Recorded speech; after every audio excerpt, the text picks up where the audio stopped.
और झारखंड में सियासी गहमागहमी जारी है। आज झारखंड की मौजूदा चंपई सोरेन सरकार के लिए अहम दिन है, क्योंकि आज ये साबित हो जाएगा कि झारखंड सरकार रहेगी या जाएगी। झारखंड के नए सीएम चंपई सोरेन आज विधानसभा में विश्वास मत का सामना करेंगे। इसके लिए विशेष सत्र बुलाया गया है। हालांकि जमीन घोटाले में घिरे हेमंत सोरेन आज फ्लोर टेस्ट में मौजूद रहेंगे, लेकिन चंपई सोरेन के सामने बहुमत साबित करने की चुनौती होगी। हालांकि विधायकों के टूटने की आशंका के चलते हैदराबाद भेजे गए कांग्रेस विधायक रांची पहुँच गए हैं। विधायकों को एकजुट रखने की कोशिश जारी है, क्योंकि बीजेपी लगातार इस बात का दावा करती रही है कि चंपई सोरेन के सीएम बनने के बाद भी जेएमएम और गठबंधन सरकार में सब कुछ सही नहीं है। और झारखंड में जारी सियासी गहमागहमी के बीच बिहार में भी कांग्रेस को ऑपरेशन लोटस का डर सता रहा है। उसने अपने 16 विधायकों को हैदराबाद भेज दिया। बिहार में नीतीश कुमार को 12 फरवरी को विधानसभा में बहुमत साबित करना है, लेकिन इस शक्ति परीक्षण से पहले बिहार कांग्रेस के विधायक हैदराबाद पहुंच गए हैं। टूट के डर से कांग्रेस के विधायकों को चार्टर्ड प्लेन से दिल्ली से हैदराबाद लाया गया। बताया जा रहा है कि अब इन विधायकों को 12 फरवरी से शुरू हो रहे बिहार विधानसभा के बजट सत्र से पहले बुलाया जाएगा। सूत्रों के मुताबिक जेडीयू के 9 विधायक आरजेडी और कांग्रेस के संपर्क में हैं। कांग्रेस सूत्रों का दावा है कि इसीलिए नीतीश फ्लोर टेस्ट में टाइम ले रहे हैं। और साल 2024-25 के लिए उत्तर प्रदेश का बजट आज वित्त मंत्री सुरेश खन्ना विधानमंडल में पेश करेंगे, जिसका आकार करीब 7.5 लाख रुपए से ज्यादा होने का अनुमान है।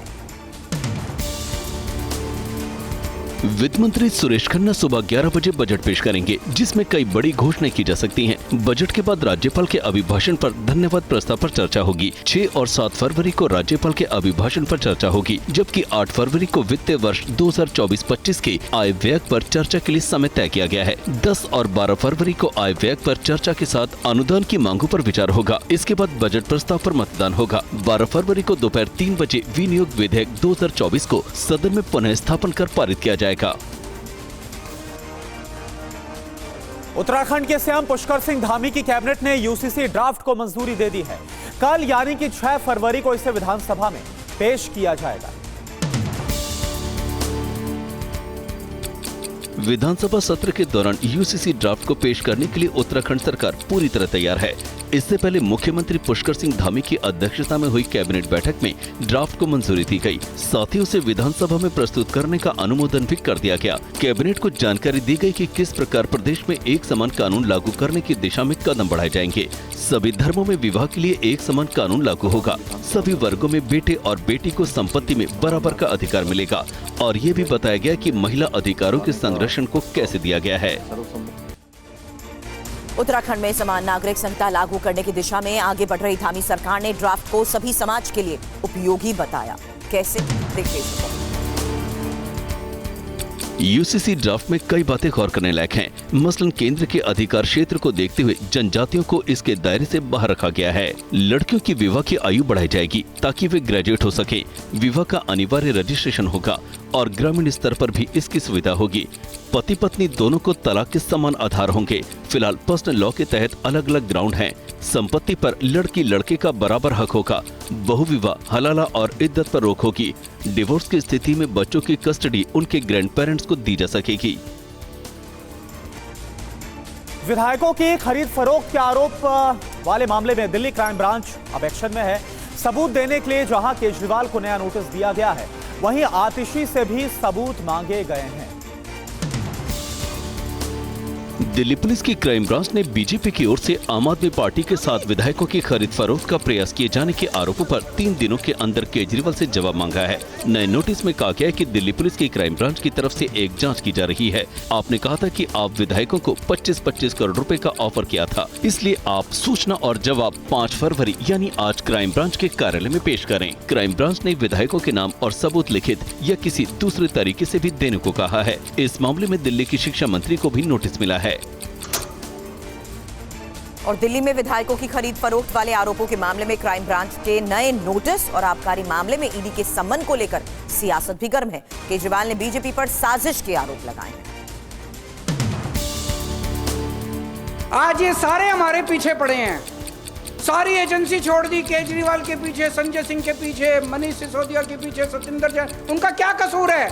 दिल्ली में एक स्कूल का शिलान्यास कर सीएम केजरीवाल ने बीजेपी पर जोरदार हमले किए।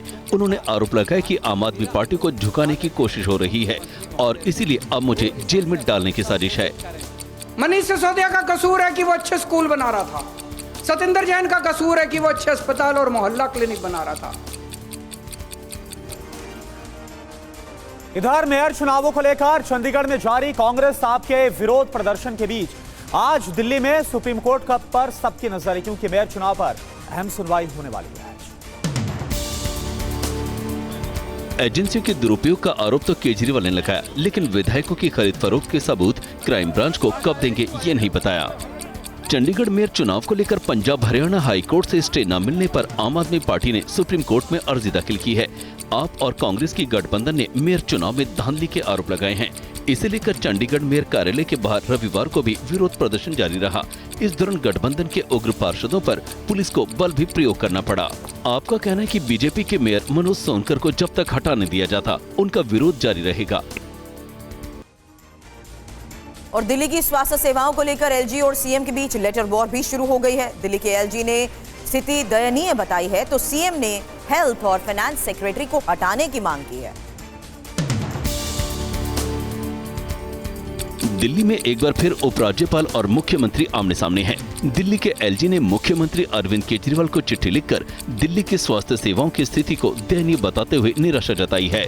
वहीं मुख्यमंत्री अरविंद केजरीवाल ने भी जवाबी चिट्ठी में कहा है कि मैंने पहले ही हेल्थ सेक्रेटरी दीपक कुमार को हटाने के लिए कहा था, क्योंकि वे मंत्री के लिखित और मौखिक आदेश का पालन भी नहीं करते। केजरीवाल ने कहा कि वित्त सचिव ने फरिश्ते योजना और दिल्ली आरोग्य कोर्स स्कीम का पैसा रोक दिया, जिससे पूरा हेल्थ सिस्टम पैरालाइज हो गया। इधर ज्ञानवापी विवाद पर सुप्रीम कोर्ट में आज सुनवाई होगी। कोर्ट के आदेश पर सील बंद किए गए वजूखाने के वैज्ञानिक और तकनीकी सर्वे की मांग वाली अर्जी पर सुनवाई होनी है। सुप्रीम कोर्ट में दाखिल याचिका में वजूखाना, ज्ञानवापी की इमारत के नीचे मौजूद 10 तहखाने और आसपास के सील एरिया में एएसआई से ग्राउंड पेनिट्रेटिंग रडार समेत दूसरे वैज्ञानिक तरीकों से सर्वे करवाने की गुहार लगाई गई है। 2022 में सुप्रीम कोर्ट के आदेश के बाद वजूखाना को सील कर दिया गया था। हिंदू पक्ष के अनुसार वजूखाने में फव्वारे जैसी संरचना एक शिवलिंग है। याचिका में कहा गया है शिवलिंगम के क्षेत्र को कृत्रिम दीवार खड़ी करके घेर दिया गया है, जो आधुनिक निर्माण है। इस क्षेत्र का मुसलमानों के लिए कोई धार्मिक महत्व भी नहीं है। और ज्ञानवापी मस्जिद के व्यास तहखाने में 31 साल बाद हिंदू पक्ष को पूजा का अधिकार दिए जाने से भड़के मौलाना तौकीर ने देश के कानून व्यवस्था और अदालत पर सवाल खड़े किए। एएसआई की रिपोर्ट के बाद वाराणसी की जिला कोर्ट और इलाहाबाद हाई कोर्ट के फैसले को इत्तेहाद मिल्लत काउंसिल प्रमुख ने मानने से इनकार कर दिया है। मौलाना तौकीर रजा ने मुसलमानों को भड़काते हुए कहा है कि जुमे के दिन वो इस फैसले के खिलाफ गिरफ्तारी देंगे। लोग उनका साथ दें। सरकार के दबाव में अदालत काम कर रही है। अदालत ये साबित करे कि अदालत में इंसाफ हो रहा है। अदालत को अपना वजूद दिखाना है। मुस्लिम पक्ष ने ऊपरी अदालत का दरवाजा खटखटाने की बात कही है। गुजरात पुलिस ने जूनागढ़ में भड़काऊ भाषण देने वाले मौलाना मुफ्ती सलमान अजहरी को गिरफ्तार किया है। अजहरी पर अपने बयानों के जरिए नफरत फैलाने और धार्मिक भावनाओं को भड़काने का आरोप लगा है। मौलाना की गिरफ्तारी की खबर सुनकर बड़ी तादाद में उनके समर्थक घाटकों पर पुलिस स्टेशन इलाके में सड़कों पर आ गए। हालांकि कुछ देर बाद मौलाना ने खुद थाने से समर्थकों से शांत रहने की अपील की। बावजूद इसके प्रदर्शनकारी हटने को तैयार नहीं थे। देर रात भीड़ को काबू करने के लिए पुलिस को लाठीचार्ज करना पड़ा और भगदड़ मच गई। सूत्रों के मुताबिक पूछताछ के बाद मौलाना को पुलिस जूनागढ़ ले गई है, जहां 31 जनवरी को दिया जो सोशल मीडिया पर वायरल हुआ है। ताजमहल में उर्स पर लगी कोर्ट की रोक के बाद भी आयोजन जाने रहने पर अखिल भारतीय हिंदू महासभा ने अब सवाल खड़े कर दिए हैं। ये रिपोर्ट देखिए। सालाना उर्स के खिलाफ आगरा जिला अदालत में याचिका डाली गई है। हिंदू महासभा ने कहा है कि ताजमहल में होने वाले उर्स के लिए सरकार की अनुमति नहीं है, फिर भी इसका आयोजन किया जा रहा है। तो प्रशासन की 144 लागू होने के बावजूद ताजमहल के अंदर जो उर्स हो रहा है, यह मुझे लगता है प्रशासन के आदेश की धारा 144 के आदेश की धज्जियां हैं। हिंदू महासभा ने इस उर्स के दौरान ताजमहल में प्रवेश निःशुल्क किए जाने को भी चुनौती दी है, तो दूसरी ओर ताजगंज कमेटी 6 से 8 फरवरी के बीच मुगल शासक शाहजहां की मौत का 369वां उर्स मनाने की तैयारी कर रहा है। इधर यूपी के कौशाम्बी में कार्यक्रम के दौरान समाजवादी पार्टी के महासचिव स्वामी प्रसाद मौर्य ने एक बार फिर से राम भक्तों पर विवादित बयान दे दिया। मौर्य ने राम भद्राचार्य की बीमारी पर भी तंज कसा। कौशाम्बी में स्वामी प्रसाद मौर्य ने कहा कि भगवान राम में विज्ञान जैसी ताकत नहीं। रामभद्राचार्य की बीमारी को लेकर मौर्य ने कहा कि अगर वो सच्चे भक्त होते तो अस्पताल में नहीं मंदिर में होते। इससे साफ है कि विज्ञान ही सच है और ये बात उनको भी समझ आ गई है। अगर राम में वो ताकत होती जो विज्ञान में ताकत है, तो विज्ञान के अंदर न जाकर के वो राम के यहाँ चले गए होते। इससे पहले मौर्य को कौशाम्बी में हिंदू जागरण मंच के कार्यकर्ताओं के विरोध का सामना भी करना पड़ा। मौर्य को काले झंडे भी दिखाए गए। और अयोध्या में रामलला के दर्शन के लिए आने वाले श्रद्धालुओं को आज से शुद्ध घी में बने लड्डू के प्रसाद दिए जाएंगे और रामलला के प्रसाद को प्रसादम कहा गया। अयोध्या में रामलला के दर्शन के लिए देश के गांव-गांव से लेकर विदेशों से आने वाले श्रद्धालुओं को लड्डू के प्रसाद दिए जाएंगे। श्रद्धालुओं को प्रसाद के रूप में मेवा मिश्रित 4 लड्डू के एक पैकेट दिए जाएंगे। लड्डू शुद्ध सफाई के साथ देसी घी में बनाए जा रहे हैं। लड्डू की क्वालिटी इतनी अच्छी है कि इसे बनाने वाले कारीगर 3 महीने तक खराब नहीं होने का दावा कर रहे हैं। इधर दिल्ली बीजेपी आज रामलला का दर्शन कराने के लिए भक्तों का पहला जत्था चांदनी चौक से अयोध्या के लिए रवाना करेगी। दिल्ली बीजेपी की योजना सभी 7 लोकसभा क्षेत्रों से 3-3 हजार भक्तों को रामलला का दर्शन कराने की है। अयोध्या में रामलला के विराजमान होने के बाद करोड़ों भक्त दर्शन करना चाहते हैं। दिल्ली बीजेपी आने वाले दिनों में 21,000 भक्तों को रामलला का दर्शन कराएगी। भक्तों का पहला जत्था आज चांदनी चौक से अयोध्या ले जाया जाएगा। पहले जत्थे में 1500 भक्तों को अयोध्या ले जाया जाएगा। दिल्ली बीजेपी कल 6 फरवरी को केशवपुरम से दूसरे समूह को अयोध्या ले जाएगी। दिल्ली बीजेपी की योजना सभी 7 लोकसभा सीटों से 3000 लोगों को अयोध्या ले जाकर रामलला के दर्शन कराएगी। गौरतलब है कि आम आदमी पार्टी की दिल्ली सरकार ने भी मुख्यमंत्री तीर्थ यात्रा योजना के तहत जत्था भेजने की योजना बनाई है। और विदेशी पर्यटकों को लेकर भारत गौरव डीलक्स एसी ट्रेन रवाना हुई। ट्रेन पर्यटकों को रामायण सर्किट से जुड़े स्थल का भ्रमण करवाएगी।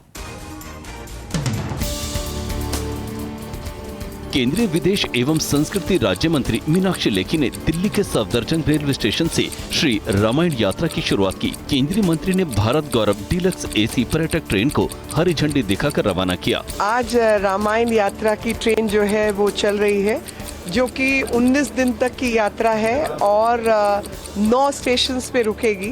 भारत गौरव डीलक्स एसी ट्रेन विदेशी पर्यटकों के समूह को लेकर रवाना हुई। ये ट्रेन 18 रातें और 19 दिन के अपने सफर में रामायण सर्किट से जुड़े स्थलों का भ्रमण कराएगी।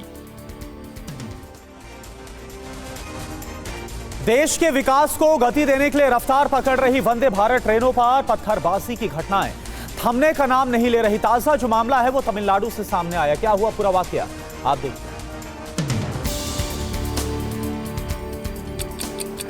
तमिलनाडु के तिरुनेलवेली रेलवे स्टेशन पर खड़ी ये वो वंदे भारत ट्रेन है जिसे उपद्रवी तत्वों ने निशाना बनाया। बीती रात सामने आई इस घटना को लेकर रेलवे और जीआरपी की जांच शुरू है। चेन्नई से तिरुनेलवेली के बीच इस पत्थरबाजी और तोड़फोड़ से ट्रेन को गंभीर क्षति पहुंची है। गनीमत की किसी यात्री को चोट नहीं लगी। एक रिपोर्ट के मुताबिक 2019 से अब तक इन ट्रेनों पर हमले से रेलवे और देश को 55 लाख रुपए से अधिक का नुकसान हुआ है। बिहार, पश्चिम बंगाल समेत देश के कई हिस्सों में ट्रेन पर पत्थर फेंके जा चुके हैं। और आरएसएस के स्वयंसेवकों ने अजमेर में कदमताल की। बीजेपी अल्पसंख्यक मोर्चा के कार्यकर्ताओं ने स्वयंसेवकों पर पुष्प वर्षा कर स्वागत किया। राजस्थान के अजमेर में आरएसएस के कार्यकर्ताओं ने पथ संचालन किया। आरएसएस कार्यकर्ताओं का पथ संचालन जब ख्वाजा गरीब नवाज दरगाह के बाहर पहुंचा, तो यहां बीजेपी अल्पसंख्यक मोर्चा के कार्यकर्ताओं ने आरएसएस के पथ संचालन का स्वागत करते हुए पुष्प वर्षा की। आज हम दरगाह के बाहर निजाम गेट के इधर सभी आप जिस तरह से देख रहे हो कि सभी धर्म के लोगों ने पुष्प वर्षा करके एक सांप्रदायिक सौहार्द की मिसाल पेश की। इस मौके पर जल संसाधन मंत्री सुरेश रावत के साथ बीजेपी के कई पदाधिकारी मौजूद थे। इधर जम्मू कश्मीर से बड़ी खबर, जहां पर जम्मू कश्मीर के रामबन में बड़ा हादसा हुआ है। रामबन के बनिहाल में भीषण आग लगी है। सब्जी मंडी की ज्यादातर दुकानें जलकर खाक हो गई हैं। लेकिन लकड़ी के शेड में दुकान में चलाते थे ये विक्रेता, तो ये लकड़ी के शेड में दुकान चलाते थे विक्रेता और इसी में आग लगी है। सब्जी मंडी की ज्यादातर दुकानें, अधिकतर दुकानें जलकर खाक हो गई है। जो जानकारी सामने आ रही जम्मू कश्मीर के रामबन की तस्वीर है, जहां पर ये बड़ा हादसा रामबन के बनिहाल में भीषण आग लगी है। तस्वीर को देखकर आप खुद अंदाजा लगा सकते हैं कि आग कितनी ज्यादा भीषण और बहुत तेजी के साथ, क्योंकि जानकारी ये सामने आ रही है कि लकड़ी के शेड में ये दुकानें चला करती थी इस बाजार में। ऐसे बहुत तेजी के साथ आग ने पूरे इलाके को, पूरे सब्जी मंडी को अपने चपेट में ले लिया।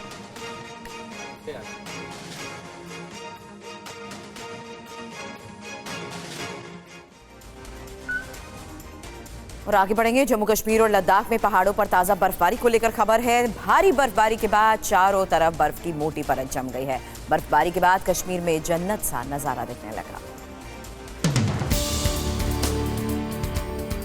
जम्मू कश्मीर के बडगांव, पुंछ और गुलमर्ग में बर्फबारी हुई। जम्मू कश्मीर में ताजा बर्फबारी होने के बाद चारों ओर बर्फ की सफेद चादर बिछ गई। बर्फबारी देखने पहुंचे सैलानियों के चेहरे खिल उठे। तमाम चुनौतियों के बीच कश्मीर से बर्फबारी की खूबसूरत तस्वीरें सामने आ रही हैं। कश्मीर के मैदानी इलाकों में मध्यम बर्फबारी हो रही है, जबकि घाटी के ऊपरी इलाकों में भारी बर्फबारी हो रही है। इधर लद्दाख के कारगिल और जो जिला में भी भारी बर्फबारी हुई। बर्फबारी के बाद जो जिला के पास NH-44 बंद हो गया। बर्फबारी के बाद सड़क से बर्फ हटाने का काम शुरू कर दिया गया है। खबर हिमाचल से। हिमाचल प्रदेश में बर्फबारी के बीच शिमला में बारिश के साथ ओले गिरे। ओलावृष्टि ने शिमला में ठंड को काफी बढ़ा दिया, जिससे लोग ठिठुरने लगे। हिमाचल प्रदेश के शिमला में पहाड़ों पर ताजा बर्फबारी हुई। शिमला के खारा पत्थर में हुई बर्फबारी के बाद शहर के उपनगरों में बारिश के बाद ओलावृष्टि भी खूब हुई। तस्वीरों में देख सकते हैं कि ओले की बरसात होने से पुआवो और भरारी का इलाका सफेद हो गया। ओला गिरने से शिमला शहर की सड़कें सफेद हो गई। सड़क पर ओले गिरने से फिसलन हो गई, जिससे वाहन चालकों को गाड़ी चलाने में काफी परेशानी का सामना भी करना पड़ा। शिमला में ओले गिरने के बाद रात में बर्फ के फाहे भी गिरे। इससे यहाँ का मौसम ठंडा हो गया। ओलावृष्टि के बाद ठंड बढ़ने से लोग ठिठुरने लगे हैं। और हिमाचल प्रदेश और उत्तराखंड में ताजा बर्फबारी के बाद रौनक लौट आई है। पहाड़ों पर गिरी बर्फ देखकर पर्यटक खुशी से झूम रहे हैं। बर्फबारी देखने हिमाचल पहुंचे पर्यटकों ने बर्फ देखकर खूब मौज मस्ती की। पर्यटकों ने बर्फ की गेंद बनाकर एक दूसरे पर फेंकी। मनाली, नारकंडा समेत कई इलाकों में ताजा बर्फबारी के बाद चारों ओर बर्फ की सफेद चादर बिछ चुकी है। इधर उत्तराखंड में हिमालय की चोटियों के साथ साथ ऊंचाई वाले स्थलों पर जोरदार बर्फबारी हो रही है। चमोली जिले के औली और गंगोत्री धाम में भारी बर्फबारी हुई। और देखिए कोलकाता से बड़ी खबर, जहां पर विंटेज कार और बाइक की रैली आयोजित की गई। रैली में शामिल कारों को देखने के लिए लोगों की भीड़ उमड़ पड़ी। कोलकाता में छठे साल विंटेज कार और बाइक रैली का आयोजन किया गया। विंटेज कार रैली का आयोजन automobile association of eastern India और कलकत्ता रोइंग क्लब ने मिलकर किया। रैली में 100 साल से ज्यादा पुरानी करीब 80 कारें शामिल हुई। ये हम लोग का 1955 स्टैंडर्ड 10 है। करीब 70 साल पुराना गाड़ी है। विंटर में विंटेज कार हम लोग कलकत्ता में करते हैं। ये 4th या 5th इवेंट है। बहुत अच्छा लग रहा है। कम्युनिटी है, कम्युनिटी फील आता है। विंटेज कारों की रैली का अनोखा प्रदर्शन देखने के लिए लोगों की भीड़ उमड़ पड़ी। पुरानी चमचमाती कारों को देखकर लोगों की आंखें चमक उठी। और पाकिस्तानी इस्लामवादी पार्टी ने अगले सप्ताह होने वाले आम चुनाव से पहले कराची में सामूहिक रैली की है। ये रिपोर्ट देखिए। देश के आम चुनाव से पहले कट्टरपंथी इस्लामी पार्टी तहरीक लब्बैक पाकिस्तान ने कराची में रैली की। इसमें हजारों लोग एकत्र हुए। रैली में पार्टी के झंडे लेकर पहुंचे समर्थकों ने जमकर धार्मिक नारे लगाए। TLP नेता गुलाम यासीन कादरी ने कहा कि पाकिस्तान में इस्लामिक कानून लागू करना पार्टी का घोषणा पत्र है। कादरी ने कहा, अगर पाकिस्तान अपनी जड़ों की ओर लौट जाए और इस्लामिक कानून लागू हो जाए तो देश उन संकटों से बाहर आ सकता है जिनका वो सामना कर रहा है। गौरतलब है कि TLP को 2018 चुनावों में 20 लाख से अधिक मत मिले थे। खबर में आगे बढ़ते हैं। रूसी कब्जे वाले शहर में यूक्रेन की गोलीबारी में 28 लोगों की मौत की खबर आ रही है और कई लोग घायल हो गए। सभी घायलों को इलाज के लिए अस्पताल में एडमिट करवाया गया है। रूसी कब्जे वाले यूक्रेनी शहर लिसिचांस की एक बेकरी में भारी गोलाबारी की गई। यूक्रेन की गोलाबारी में करीब 28 लोग मारे गए। रूस की ओर से नियुक्त लुहांस्क क्षेत्रीय सरकार के उप प्रमुख लूरी गोविन ने कहा कि मृतकों में एक बच्चा भी शामिल है। रूसी अधिकारियों के मुताबिक आपातकालीन सेवा कर्मियों ने 10 लोगों को मलबे से बचा लिया है। गोलाबारी के बाद हादसे में घायल लोगों को इलाज के लिए अस्पताल में भर्ती कराया गया है। गंभीर रूप से घायल लोगों को ICU में भर्ती कराया गया है। घटना पर यूक्रेनी अधिकारियों ने कोई टिप्पणी नहीं की है।